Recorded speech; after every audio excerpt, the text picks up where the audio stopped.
പുറത്ത് വെയിൽ കത്തിജ്വലിച്ചു. പക്ഷേ അരുണിന്റെ മനസ്സിനുള്ളിൽ ഇരുട്ടായിരുന്നു. ആ ബംഗ്ലാവിന്റെ ഗേറ്റിൽ നിന്നിറങ്ങിയതിനു ശേഷം അവന്റെ ബൈക്ക് എങ്ങോട്ടാണ് പോകുന്നതെന്ന് അവന് ഒരു നിശ്ചയവുമില്ലായിരുന്നു. കാതുകളിൽ വിവേകിന്റെ വാക്കുകൾ തീവ്രമായി മുഴങ്ങിക്കൊണ്ടിരുന്നു. ഡെലിവറി ബോയ്, നീ ഇത്രയൊക്കെ പഠിച്ചിട്ട് ഇതാണോ നീ എത്തിച്ചേർന്ന സ്ഥലം? ജീവിതത്തിൽ വേറെ ഒരു ലക്ഷ്യവുമില്ലേ? ഒരു നിമിഷം അവന്റെ കണ്ണിൽ വെറും പുച്ഛം മാത്രമായിരുന്നു, പഴയ സൗഹൃദത്തിന്റെ ഒരു നനവില്ലാത്ത പുച്ഛം.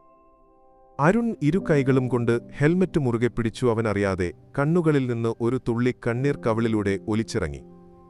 വേഗതയിൽ മുന്നോട്ടു പോകുമ്പോൾ ചുറ്റുമുള്ള കാഴ്ചകൾ അവന് മങ്ങിയതായി തോന്നി. റോഡിലെ ബഹളങ്ങൾ, ഹോൺ മുഴക്കങ്ങൾ കാഴ്ചകൾക്ക് നിറം മങ്ങുന്ന പോലെ അവനറിയാതെ അവന്റെ ഹൃദയമിടിപ്പ് കൂടി. വിശപ്പും ദാഹവും അവനെ വല്ലാതെ അലട്ടുന്നുണ്ടായിരുന്നില്ല. ഒടുവിൽ ഒരു വലിയ കെട്ടിടത്തിനു മുന്നിൽ ബൈക്ക് നിർത്തിയ അരുൺ ആരും കാണാതെ ഒരു കോണിലേക്ക് മാറിയിരുന്നു. ഇതൊരു സാധാരണ ഡെലിവറി ആയിരുന്നില്ല. ഒരു വർഷം മുൻപ് അരുണിന്റെ ജീവിതം ഒരുപാട് പ്രതീക്ഷകൾ നിറഞ്ഞതായിരുന്നു. എഞ്ചിനീയറിംഗ് അവസാന വർഷത്തിൽ അവൻ നടത്തിയ സ്മാർട്ട് ഇറിഗേഷൻ സിസ്റ്റം പ്രൊജക്ട് കോളേജിൽ വലിയ ശ്രദ്ധ നേടിയിരുന്നു. ആധുനിക സാങ്കേതിക വിദ്യകൾ ഉപയോഗിച്ച് കൃഷിക്ക് ജലസേചനം ചെയ്യുന്നതിനെക്കുറിച്ചുള്ള അവന്റെ പ്രബന്ധം മികച്ചതായി തിരഞ്ഞെടുക്കപ്പെട്ടിരുന്നു. അതുകൊണ്ടുതന്നെ വലിയൊരു കമ്പനിയിൽ ജോലി കിട്ടുമെന്ന് അവൻ ഉറച്ചു വിശ്വസിച്ചു. പിന്നീട് ലോകത്തെ ഏറ്റവും പുതിയ സാങ്കേതിക വിദ്യകൾ പഠിക്കാൻ താൽപ്പര്യമുള്ളതിനാൽ അതുപോലുള്ള കമ്പനികളിൽ ജോലി ലഭിക്കുമെന്നും അരുൺ കരുതിയിരുന്നു. എന്നാൽ പ്രതീക്ഷകൾക്ക് വിപരീതമായി അവന്റെ സ്വപ്നങ്ങളെല്ലാം കരിഞ്ഞുപോയി. ഇന്നാ സ്വപ്നങ്ങൾക്ക് മുകളിൽ ഒരു ഡെലിവറി ബോയിയുടെ ജീവിതം അവന്റെ ചുമലിൽ ഒരു വലിയ ഭാരമായി അവശേഷിച്ചു. അരുൺ വീട്ടിലെത്തിയത് വൈകിയായിരുന്നു. ശരീരമാകെ തളർന്നിരുന്നു. ഒപ്പം മനസ്സിനും വലിയ ഭാരം. കയ്യിലുണ്ടായിരുന്ന ഹെൽമറ്റ് ഊരി താഴെ വയ്ക്കുമ്പോൾ അവനറിയാതെ അത് നിലത്ത് വീണ് ശബ്ദമുണ്ടാക്കി. സാധാരണ അവന്റെ വരവ് കാത്തിരിക്കുന്ന അമ്മയുടെ മുഖം ഇന്ന് വാടിയതായിരുന്നു. അവനെ കണ്ടപ്പോൾ ആ കണ്ണുകളിൽ ഒരു തുള്ളി കണ്ണീർ പൊടിഞ്ഞോ എന്ന് അവന് സംശയം തോന്നി. ഭക്ഷണം കഴിക്കാൻ പോലും അവന് താൽപ്പര്യമില്ലായിരുന്നു. മോനെ, നിനക്കെന്തുപറ്റി? എന്തെങ്കിലും കഴിക്കൂ എന്ന് അമ്മ മൃദുവായി ചോദിച്ചപ്പോൾ ഒന്നുമില്ലമ്മേ, എനിക്ക് വിശപ്പില്ല എന്ന് മാത്രം പറഞ്ഞ് അവൻ തലതാഴ്ത്തി. അമ്മയുടെ കണ്ണിൽ വേദനയുണ്ടെന്ന് അവന് മനസ്സിലായി. അവനൊന്നും മിണ്ടാതെ മുറിയിലേക്ക് പോയി. മുറിയിലെത്തിയതും അവൻ കട്ടിലിൽ നിശബ്ദനായിയിരുന്നു. അവന്റെ കൈകൾ ഒരു പഴയ ഫോട്ടോ ആൽബം തപ്പിയെടുത്തു. അതിലെ ഓരോ ചിത്രങ്ങളും അവനെ പഴയ കാലത്തിലേക്ക് കൂട്ടിക്കൊണ്ടുപോയി. വിവേകും അരുണും ഒരുമിച്ച് നിൽക്കുന്ന ഒരു ചിത്രം അവന്റെ കണ്ണിലുടക്കി. പണ്ട് സ്കൂളിൽ പഠിക്കുമ്പോൾ അരുണും വിവേകും നല്ല സുഹൃത്തുക്കളായിരുന്നു. വിവേകിന് പഠനത്തിൽ വലിയ താൽപ്പര്യമില്ലായിരുന്നു. എല്ലാ പരീക്ഷകളിലും അരുണായിരുന്നു അവനെ സഹായിച്ചിരുന്നത്. നീ എന്നെ സഹായിക്കുന്നതുകൊണ്ടാണ് ഞാൻ രക്ഷപ്പെട്ടത് എന്ന് വിവേക് പലപ്പോഴും അവനോട് പറയുമായിരുന്നു. അവന്റെ വാക്കുകൾ ആത്മാർത്ഥതയോടെയായിരുന്നു. എന്നെപ്പോലെ മിടുക്കനാകാൻ ആഗ്രഹമുണ്ട് എന്ന് പറഞ്ഞത് വെറുതെയായിരുന്നില്ല. അവന്റെ കണ്ണുകളിൽ അരുണിനോട് വലിയൊരു ബഹുമാനമുണ്ടായിരുന്നു. അരുൺ വിവേകിനെ പഠിപ്പിക്കാൻ സമയം കണ്ടെത്തി.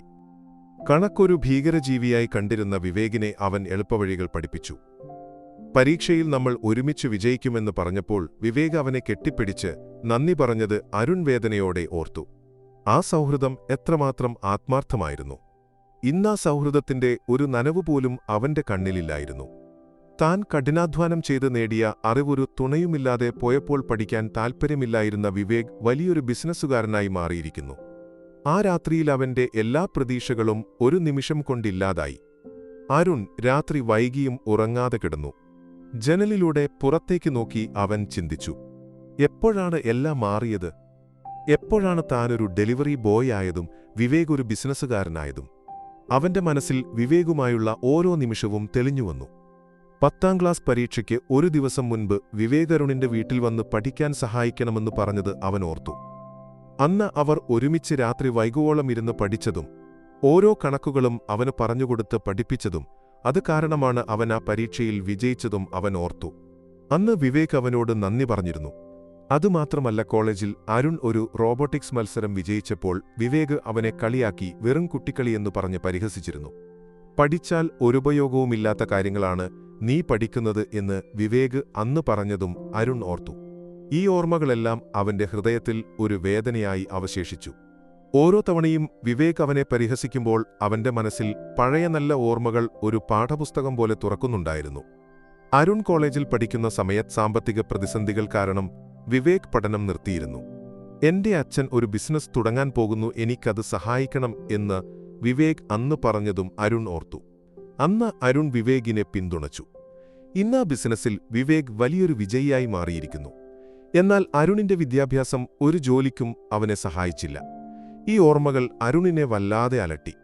അവന്റെ സ്വപ്നങ്ങളും പ്രതീക്ഷകളും കഠിനാധ്വാനവുമെല്ലാം വെറുതെയായിപ്പോയോ എന്നവൻ ചിന്തിച്ചു. അവന്റെ മനസ്സൊരു വലിയ പോർക്കളമായി മാറി. ഒരു വശത്ത് അവന്റെ അഭിമാനം, മറുവശത്ത് അവന്റെ പരാജയം. ഈ പോരാട്ടത്തിൽ അവന് എങ്ങോട്ടാണ് പോകേണ്ടതെന്ന് ഒരു നിശ്ചയവുമില്ലായിരുന്നു. പിറ്റേന്ന് രാവിലെ അരുൺ മുറിയിൽ നിന്ന് പുറത്തിറങ്ങിയപ്പോൾ അമ്മ അടുക്കളയിലുണ്ടായിരുന്നു. അവനെ കണ്ടതും അമ്മയുടെ മുഖം വാടി. "മോനെ, നിനക്കൊരു പനിയുള്ള പോലെ തോന്നുന്നുണ്ടോ?" എന്ന് അമ്മ ചോദിച്ചു. അവന്റെ കണ്ണുകളിൽ ഒരു വേദനയുണ്ടെന്ന് അമ്മ മനസ്സിലാക്കി. അമ്മ അവനെ നിർബന്ധിച്ച് കസേരയിലിരുത്തി. "മോനെ, ജോലി പോകുമെന്ന് പേടിച്ച് നീ ഇങ്ങനെ വിഷമിക്കേണ്ട" എന്ന് അമ്മ പറഞ്ഞു. "അതല്ല അമ്മേ" എന്ന് പറഞ്ഞ് അവൻ തലതാഴ്ത്തി. "ഇങ്ങനെയൊരു ജീവിതം ഞാൻ ആഗ്രഹിച്ചിട്ടില്ല. ഞാൻ എത്ര പഠിച്ചു കഷ്ടപ്പെട്ടു. എന്നിട്ടും എനിക്കിപ്പോൾ ഒരു ഡെലിവറി ബോയ് ആകാനാണ് വിധി." അവന്റെ കണ്ണുകൾ നിറഞ്ഞൊഴുകി. "എന്റെ പഠിപ്പ് ഒരു വിലയുമില്ലാത്തതായിപ്പോയി." അമ്മ അവനെ ചേർത്തു പിടിച്ചു. "പഠിപ്പൊരിക്കലും വെറുതെയാവില്ല മോനെ. ഈ കഷ്ടപ്പാടുകൾ നിന്നെ ഒരുപാട് പഠിപ്പിക്കുന്നുണ്ട്. ഈ വിഷമമെല്ലാം ഒരു ദിവസത്തേക്ക് മാത്രം, അതിനുശേഷം മോന്റെ ജീവിതം കൂടുതൽ മെച്ചപ്പെടും." അമ്മയുടെ വാക്കുകൾ അവനൊരു ആശ്വാസം നൽകി. അന്ന് വൈകുന്നേരം അരുൺ പ്രിയയെ കാണാൻ പോയി. സാധാരണ കാണാറുള്ള സ്ഥലത്ത് അവനെ കാത്ത് പ്രിയ ഇരിപ്പുണ്ടായിരുന്നു. എന്നാൽ അവളുടെ മുഖം മങ്ങിയിരുന്നു. കണ്ണുകളിൽ ഒരു പേടിയുടെ നിഴൽ. അരുൺ അവളുടെ അടുത്ത് ചെന്നിരുന്നപ്പോൾ അവൾ അവനെ തുറിച്ചു നോക്കി. "അരുൺ, ഞാൻ ഇന്ന് നിന്റെ വീട്ടിലേക്ക് വരാൻ പോവുകയാണ്," അവൾ പറഞ്ഞു. "എന്തിനാണ്?" എന്ന് അരുൺ ചോദിച്ചു. "നമ്മുടെ വിവാഹത്തെക്കുറിച്ച് സംസാരിക്കാൻ." അരുണിന്റെ ഹൃദയമിടിപ്പ് കൂടി. അവന് സന്തോഷം തോന്നി. "അപ്പോൾ നീ എന്റെ കൂടെയുണ്ടല്ലേ?" എന്ന് അവൻ ചോദിച്ചു. എന്നാൽ പ്രിയയുടെ മുഖത്ത് സന്തോഷമില്ലായിരുന്നു. "നിനക്ക് ഈ ജോലി തുടരാൻ കഴിയില്ല അരുൺ. എന്റെ മാതാപിതാക്കൾ നിന്നെ വെറുക്കുന്നു. അവർ നിന്നെക്കുറിച്ച് എപ്പോഴും മോശമായി സംസാരിക്കുന്നു." അവളുടെ വാക്കുകൾ അരുണിന്റെ ഹൃദയത്തിൽ ഒരു കത്തിയെപ്പോലെ തറച്ചു. "നിന്റെ ജോലി ഒരു ഡെലിവറി ബോയ് ആയിരിക്കുന്നത് അവർക്കിഷ്ടമല്ല. അവർ എന്നോട് ഒരുപാട് വഴക്കിട്ടു. ഞാൻ നിന്നെ വിടാൻ തീരുമാനിച്ചില്ലെങ്കിൽ അവർ എന്നെ ഉപേക്ഷിക്കും. എനിക്ക് എന്റെ മാതാപിതാക്കളെ ഉപേക്ഷിക്കാൻ കഴിയില്ല." പ്രിയയുടെ കണ്ണുകളിൽ നിന്ന് കണ്ണുനീർ ഒഴുകി. "എന്നാൽ എനിക്ക് എന്റെ സ്വപ്നങ്ങളെയും ഉപേക്ഷിക്കാൻ കഴിയില്ല," അരുൺ പറഞ്ഞു. അപ്പോൾ തന്നെ പ്രിയയുടെ അച്ഛനും അമ്മയും അങ്ങോട്ട് വന്നു. അവർ അരുണിന്റെ ജോലിയെക്കുറിച്ച് പറഞ്ഞ് പരിഹസിക്കാൻ തുടങ്ങി. "ഒരു ഡെലിവറി ബോയിയെയാണോ നീ വിവാഹം കഴിക്കാൻ പോകുന്നത്?" എന്ന് പ്രിയയുടെ അമ്മ ചോദിച്ചു. "ഇവന്റെ പഠിപ്പെന്തിനാണ്? വേണമെങ്കിൽ ഞങ്ങളുടെ കമ്പനിയിൽ ഒരു ഡെലിവറി ബോയിയായി ജോലി നൽകാം" എന്ന് അച്ഛനും പറഞ്ഞു. അരുൺ അവരെ ദേഷ്യത്തോടെ നോക്കി. എന്നാൽ ഒന്നും പറയാൻ അവന് കഴിഞ്ഞില്ല. പ്രിയയുടെ കണ്ണുകൾ നിറയുന്നത് കണ്ടപ്പോൾ അരുണിന് കൂടുതൽ സങ്കടം തോന്നി. ഇനി എനിക്ക് ഈ ജോലി തുടരാൻ കഴിയില്ല എന്ന് അവൻ ഉറപ്പിച്ചു. പ്രിയയുടെ അടുത്തുള്ള കൂടിക്കാഴ്ച അരുണിനെ മാനസികമായി തളർത്തി. അവൻ തന്റെ സുഹൃത്തായ അഖിലിനെ ഫോണിൽ വിളിച്ചു. അവന്റെ ശബ്ദത്തിലെ വേദന കേട്ട് അഖിൽ വേഗം തന്നെ അരുണിന്റെ അടുത്തേക്ക് വന്നു. അരുണിനെ അഖിൽ സമാധാനിപ്പിച്ചു. "നീ ഇങ്ങനെ വിഷമിക്കരുത്തിന്റെ പഠിപ്പ് വെറുതെയാവില്ല. നിനക്ക് എന്തെങ്കിലും ചെയ്യണമെന്ന് തോന്നുന്നുണ്ടെങ്കിൽ ഞാൻ നിന്റെ കൂടെയുണ്ട്," അഖിൽ പറഞ്ഞു. "നിന്റെ കയ്യിൽ ഇപ്പോഴും ഒരുപാട് കഴിവുകളുണ്ട്. ഒരു ഡെലിവറി ബോയ് ആകുന്നത് നിന്റെ ജോലിയാണല്ലാതെ നീ അതല്ല." അഖിലിന്റെ വാക്കുകൾ അരുണിന് ഒരുപാട് ആശ്വാസം നൽകി. "എനിക്ക് ഈ ജീവിതം ഇഷ്ടമല്ല. ഞാൻ എപ്പോഴും മറ്റുള്ളവരുടെ മുമ്പിൽ തലകുനിച്ചു നിൽക്കണം. അത് എനിക്ക് സഹിക്കാൻ കഴിയില്ല," അരുൺ വേദനയോടെ പറഞ്ഞു. "നീ ഒരു നല്ല സുഹൃത്താണ്. ഞാൻ ഒരു നല്ല മനുഷ്യനാണോ?" എന്ന് അഖിൽ ചോദിച്ചു. അരുൺ ഒന്നും മിണ്ടിയില്ല. "ഈ ജോലി നിന്നെ ഒരുപാട് കാര്യങ്ങൾ പഠിപ്പിക്കും. അത് ഒരു പാഠമാണ്. ഈ പാഠം നിന്നെ ഒരു നല്ല മനുഷ്യനാക്കും," എന്ന് അഖിൽ പറഞ്ഞു. അഖിൽ അരുണിന്റെ തോളിൽ തട്ടിയ ആത്മാർത്ഥമായ സ്പർശം അവന് ഒരുപാട് ധൈര്യം നൽകി. പിറ്റേന്ന് രാവിലെ അരുൺ ജോലിക്ക് പോകാൻ തയ്യാറെടുത്തു. അവന്റെ മനസ്സ് ഭാരമുള്ളതായിരുന്നു. വീണ്ടും പുതിയൊരു ഓർഡർ വന്നു. ഒരമ്മയാണ് ഓർഡർ ചെയ്തതവൾ തന്റെ മകന്റെ പിറന്നാളിനാണ് ഓർഡർ ചെയ്തത്.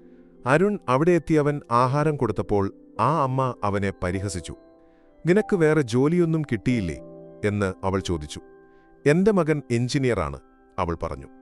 "നിന്നെപ്പോലുള്ള ഡെലിവറി ബോയിമാരെ നോക്കി വളർത്താൻ എനിക്ക് താൽപ്പര്യമില്ല." ഈ വാക്കുകൾ അരുണിന്റെ ഹൃദയത്തിൽ ഒരു കത്തിയെപ്പോലെ തറച്ചു. അവൻ ഒന്നും മിണ്ടാതെ തിരിഞ്ഞു നടന്നു. പിന്നീട് അവൻ തന്റെ ഫോണെടുത്ത് ഡെലിവറി ജോലി ഉപേക്ഷിക്കുന്നതായി ഒരു സന്ദേശമയച്ചു. അവന്റെ തീരുമാനം അഖിലിനെ അറിയിച്ചപ്പോൾ അഖിൽ പറഞ്ഞു, "നീ ഒരു നല്ല മനുഷ്യനാണ്. നിനക്ക് എന്താണ് വേണ്ടതെന്ന് എനിക്കറിയാം. അരുൺ വീട്ടിലെത്തി അമ്മയോടും അച്ഛനോടും താൻ ജോലി ഉപേക്ഷിക്കുന്നതായി പറഞ്ഞു. അമ്മ പേടിച്ച് അവനെ നോക്കി. മോനെ, നിന്റെ ഈ ജോലി നിനക്ക് ബുദ്ധിമുട്ടുണ്ടാക്കുമെന്ന് എനിക്കറിയാം. പക്ഷേ ഒരു ജോലിയുമില്ലാതെ എങ്ങനെയാണ് മുന്നോട്ടു പോകുന്നത് എന്നമ്മ ചോദിച്ചു. അച്ഛനൊന്നും പറയാതെ അരുണിനെ നോക്കി.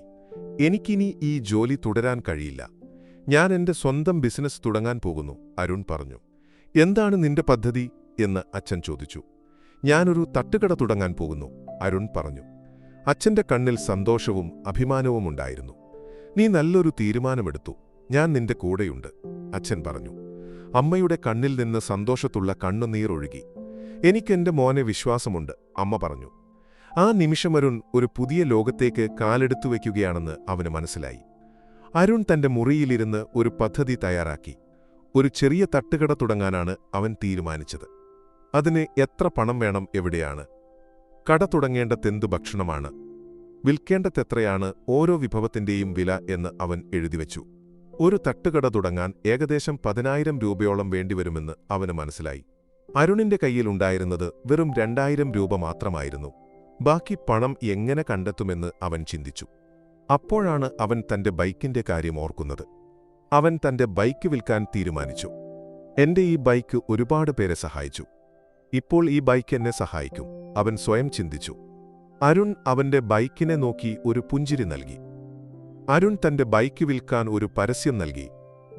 വേഗം തന്നെ അത് വിറ്റുപോയി. ആ പണം ഉപയോഗിച്ച് അവൻ ഒരു ചെറിയ തട്ടുകട തുടങ്ങാൻ തീരുമാനിച്ചു. അവന്റെ പഴയ കമ്പനി മാനേജറുമായി സംസാരിച്ചപ്പോൾ അദ്ദേഹം അവനെ സമാധാനിപ്പിച്ചു. നീ ഒരു നല്ല ഡെലിവറി ബോയ് ആയിരുന്നു. നിനക്ക് എപ്പോൾ വേണമെങ്കിലും തിരിച്ചു വരാം, അദ്ദേഹം പറഞ്ഞു. എന്നാൽ അരുണിന് തിരിച്ചു പോകാൻ താൽപ്പര്യമില്ലായിരുന്നു. അവൻ താൻ കണ്ടെത്തിയ ചെറിയ കടയിലേക്ക് നടന്നു. അത് വളരെ ചെറിയൊരു മുറിയായിരുന്നു. അവൻ ആ മുറി വൃത്തിയാക്കി പുതിയൊരു ജീവിതം തുടങ്ങാൻ തയ്യാറായി. അവൻ ആ മുറിയിൽ ഒരു പുതിയ ലോകം കണ്ടു. ഒരു ദിവസം ആ മുറിയിൽ വെച്ചവൻ പുതിയൊരു ജീവിതം തുടങ്ങും. അവന്റെ മനസ്സിൽ ഒരു ലക്ഷ്യമുണ്ടായിരുന്നു. ഞാനിനി ആരുടെയും മുമ്പിൽ തലകുനിക്കാൻ നിൽക്കില്ല. അരുൺ തന്റെ സുഹൃത്തായ അഖിലിനെ കൂട്ടി തട്ടുകട തുടങ്ങാൻ പറ്റിയ ഒരു സ്ഥലം തിരഞ്ഞു നടന്നു. അവർ നഗരത്തിലെ തിരക്കേറിയ ഒരു കോളേജിനടുത്തുള്ള ഒരു ചെറിയ ഇടം കണ്ടെത്തി. അത് വളരെ വൃത്തിയില്ലാത്ത ഒരിടമായിരുന്നു. ഇവിടെയാണോ തട്ടുകട തുടങ്ങാൻ പോകുന്നത് എന്ന് അഖിൽ സംശയത്തോടെ ചോദിച്ചു. അതെ എന്ന് അരുൺ മറുപടി നൽകി. ഇവിടെയെല്ലാം വൃത്തിയാക്കണം, പുതിയൊരു ലുക്ക് നൽകണം.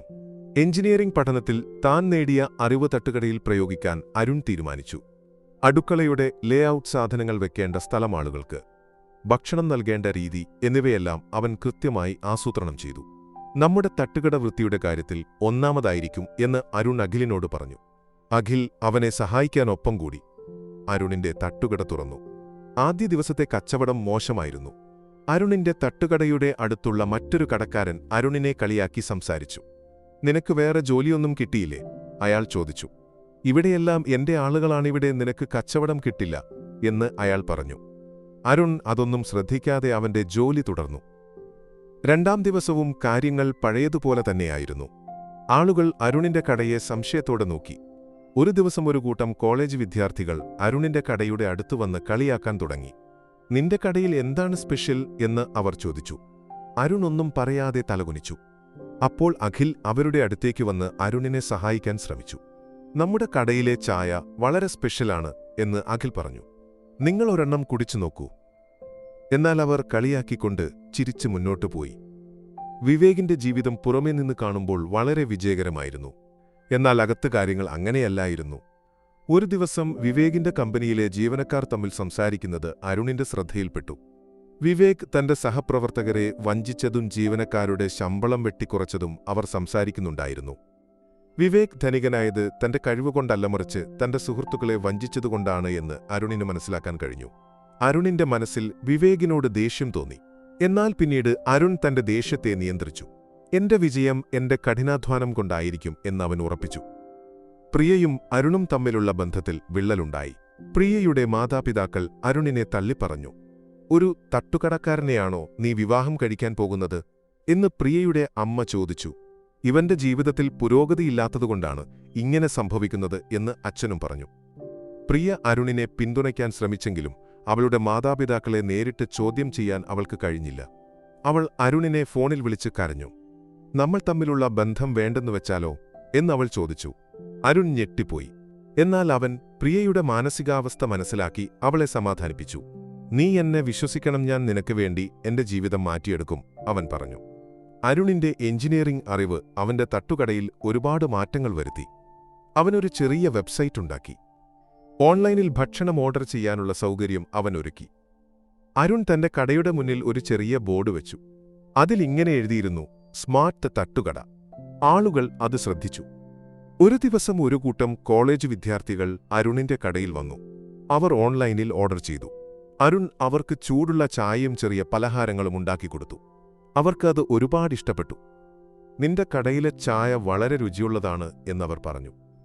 നിന്റെ ഓൺലൈൻ ഓർഡർ സിസ്റ്റം വളരെ നന്നായിട്ടുണ്ട്, അവർ പറഞ്ഞു. അരുണിന്റെ മനസ്സിൽ ഒരു സന്തോഷം തോന്നി. അന്ന് അവന്റെ കച്ചവടം വളരെ കൂടുതലായിരുന്നു.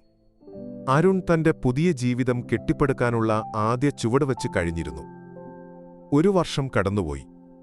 കോളേജിനടുത്തുള്ള ആ ചെറിയ തട്ടുകടയിൽ അരുൺസ് കഫേ എന്ന പേരിലുള്ള നഗരത്തിലെ അറിയപ്പെടുന്ന ഒരു റെസ്റ്റോറന്റായി മാറിയിരിക്കുന്നു. അരുണിന്റെ എഞ്ചിനീയറിംഗ് അറിവ് വെറുമൊരു തട്ടുകടക്കാരന്റെ കൈകളിലായിരുന്നില്ല, മറിച്ച് ഒരു ദീർഘവീക്ഷണമുള്ള സംരംഭകന്റെ കൈകളിലായിരുന്നു. അടുക്കളയുടെ കാര്യക്ഷമത വർദ്ധിപ്പിച്ചും ഓൺലൈൻ ഓർഡറിംഗ് സംവിധാനം മെച്ചപ്പെടുത്തിയും വ്യത്യസ്തമായ വിഭവങ്ങൾ ഒരുക്കിയും അരുൺ റെസ്റ്റോറന്റ് സാമ്രാജ്യം കെട്ടിപ്പടുത്തു. ആളുകൾ അവന്റെ വിനയത്തെയും കഠിനാധ്വാനത്തെയും ബഹുമാനിച്ചു. പ്രിയയുടെ വീട്ടുകാർ പോലും അരുണിന്റെ ജീവിതത്തിലെ മാറ്റങ്ങൾ കണ്ട് അവനെ അംഗീകരിച്ചു. അതേസമയം വിവേകിന്റെ ജീവിതം തകർച്ചയുടെ പാതയിലായിരുന്നു. അവന്റെ അഹങ്കാരവും വഞ്ചനയും തിരിച്ചറിയപ്പെട്ടതോടെ ബിസിനസ് പങ്കാളികളും ജീവനക്കാരും അവനെതിരെ തിരിഞ്ഞു. കമ്പനി വലിയ സാമ്പത്തിക പ്രതിസന്ധിയിലകപ്പെട്ടു.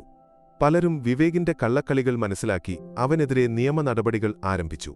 ഒരു കാലത്ത് ആഡംബര ജീവിതം നയിച്ചിരുന്ന വിവേകെല്ലാം നഷ്ടപ്പെട്ട് ഒറ്റപ്പെട്ടുപോയിരുന്നു. അയാളുടെ കാറുകളും വീടും വിറ്റ് കടം വീട്ടേണ്ടി വന്നു. ഒരു ദിവസം അരുൺ തന്റെ റെസ്റ്റോറന്റിലിരുന്ന് അടുത്ത ബ്രാഞ്ച് തുടങ്ങാനുള്ള പദ്ധതികളെക്കുറിച്ച് ആലോചിക്കുകയായിരുന്നു. അപ്പോൾ അവിടേക്ക് ഒരാൾ കടന്നുവന്നു. ഒരു പഴയ ജീർണിച്ച ബാഗും ചുളിഞ്ഞ ഷർട്ടുമാകെയുള്ള രൂപം ഒരു വലിയ ഭാരമുള്ളതുപോലെ തോന്നി. അയാൾ മെല്ലെ റിസപ്ഷനിസ്റ്റിനോട് സംസാരിക്കുന്നത് അരുൺ കണ്ടു. നിങ്ങളുടെ മാനേജർ ഒഴിവിലേക്ക് അപേക്ഷിക്കാൻ വന്നതാണ്, അയാൾ പരിഭ്രമത്തോടെ പറഞ്ഞു. അകത്തേക്ക് വരൂ എന്ന് അരുൺ പറഞ്ഞു. അയാൾ തല ഉയർത്തി അരുണിനെ നോക്കി. അവരുടെ കണ്ണുകളിടഞ്ഞു. ഒരു നിമിഷം രണ്ടുപേരും നിശ്ചലരായിപ്പോയി. ആഗോള ബിസിനസ് സാമ്രാജ്യത്തിന്റെ തലവനായി തിളങ്ങിനിന്ന വിവേക് ഇന്ന് ഒരു മാനേജർ ജോലിക്ക് അപേക്ഷിക്കാൻ വന്നിരിക്കുന്നു. അയാളുടെ മുഖത്തുനിന്ന് പഴയ അഹങ്കാരം പൂർണ്ണമായി മാഞ്ഞുപോയിരുന്നു. വിവേക് വിയർത്തു. അയാളുടെ കൈകൾ വിറച്ചു. അരുൺ! അയാളുടെ ശബ്ദം ഇടറി. അരുണിന്റെ മനസ്സിൽ ഒരു വർഷം മുൻപ് നടന്ന സംഭവങ്ങൾ മിന്നിമറഞ്ഞു. ബംഗ്ലാവിന്റെ ഗേറ്റ് പുച്ഛിച്ചുകൊണ്ടുള്ള നോട്ടം വേദനയോടെയുള്ള വാക്കുകൾ. നിങ്ങൾക്ക് എന്താണ് വേണ്ടത് വിവേക്? അരുൺ ശാന്തമായി ചോദിച്ചു. വിവേക് തലകുനിച്ചു. എനിക്ക് ജോലി വേണം അരുൺ. ഞാൻ തകർന്നടിഞ്ഞു. എല്ലാം നഷ്ടപ്പെട്ടു, വിവേക് കരഞ്ഞുകൊണ്ട് പറഞ്ഞു. എനിക്കെല്ലാം നഷ്ടമായി. എന്റെ കൂടെയുണ്ടായിരുന്നവരെ ഞാൻ വഞ്ചിച്ചു, പണം മാത്രം മതി എന്ന് വിചാരിച്ചു. ഇപ്പോൾ എല്ലാം നഷ്ടപ്പെട്ടു, വിവേക് പറഞ്ഞു. എന്നോട് ക്ഷമിക്കണം അരുൺ. അരുൺ ഒരു പുഞ്ചിരിയോടെ പറഞ്ഞു. പണം മാത്രമല്ല, സ്നേഹവും സത്യസന്ധതയുമുള്ള മനുഷ്യനാണ് യഥാർത്ഥ വിജയി. അരുൺ തുടർന്നു. നിനക്കൊരു മാനേജർ ജോലി നൽകാം, പക്ഷേ അതിനു മുൻപ് നീ ഒരുപാട് കാര്യങ്ങൾ പഠിക്കാനുണ്ട്, അരുൺ അവനോട് പറഞ്ഞു. അരുൺ തന്റെ മുൻവശത്തിരിക്കുന്ന വിവേകിനെ നോക്കി. ആ നോട്ടത്തിൽ ഒരു പ്രതികാരത്തിന്റെ തിളക്കമില്ലായിരുന്നു, മറിച്ച് ദയയും സഹാനുഭൂതിയും മാത്രമായിരുന്നു. അരുൺ വിവേകിന് ജോലി നൽകി. വിവേക് തന്റെ പുതിയ ജീവിതം അരുണിന്റെ കൈകളിൽ ആരംഭിച്ചു. ഈ കഥപണം ഒരു മനുഷ്യന്റെ സ്വഭാവത്തെ മാറ്റിയേക്കാം, പക്ഷേ യഥാർത്ഥ വിജയം കഠിനാധ്വാനത്തിലും സ്നേഹത്തിലും സത്യസന്ധതയിലും ആണെന്ന് നമ്മളെ പഠിപ്പിക്കുന്നു.